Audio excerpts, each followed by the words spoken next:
Hello everyone, I Rahul Tripathi, Faculty, Department of Management Science from Tecnia Institute of Advanced Studies. Today I am going to deliver a lecture on cross-cultural management theory given by the Edward T. Hall. So let us start with the introduction part. American scientist and anthropologist Edward T. Hall, who also dealt with cross-cultural issues, choose for research of culture dimensions completely different approach than Hofstede. He attempted to identify the culture dimension from the perspective of human common life and as the founding choose the orientation of cultures in space and time and way of culture attain communication or context. So let us start with the first part, that is the context. So he categorized the context into the two parts, that is the high context and the low context. In a high context culture, there are many contextual elements that help people to understand the rules. As a result, much is taken for granted. This can be very confusing for a person who does not understand the unwritten rules of the culture. Understand the rules. As a result, much is taken for granted. This can be very confusing for a person who does not understand the unwritten rules of the culture.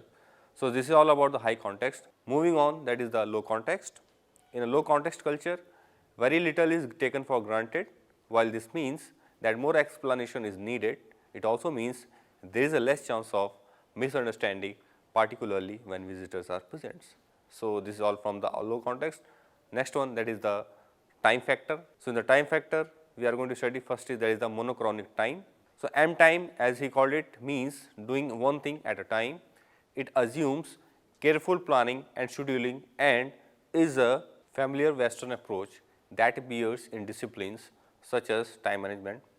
Monochronic people tend also to be low context. Next one is the polychronic time.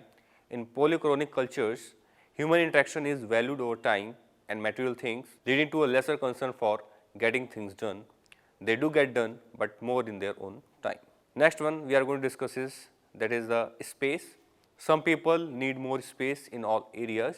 People who encroach into that space are seen as a threat. So in the space, there is a concept of high territoriality. Some people are more territorial than others with greater concern for the ownership. They seek to mark out the areas which are theirs and perhaps having boundary wars with neighbors. This happens right down to desk level where co-workers may do battle over a piece of paper which overlaps from one person area to another.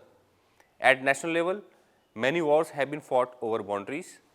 Territoriality also extends to anything that is mine and ownership concerns extend to material things. Security thus becomes a subject of great concern for people with a high need for ownership. People high territoriality tend also to be low context. Next, which we are going to discuss in the space is that is the low territoriality. People with low territoriality have less ownership of space and boundaries are less important to them. They will share territory and ownership with little thought. They also have less concern for material ownership and their sense of stealing is less developed. This is more important for highly territorial people. People with low territoriality tend also to be high context. So I hope you understand the topic of cross-cultural management theory that has been given by the Edward T. Hall. Thank you very much.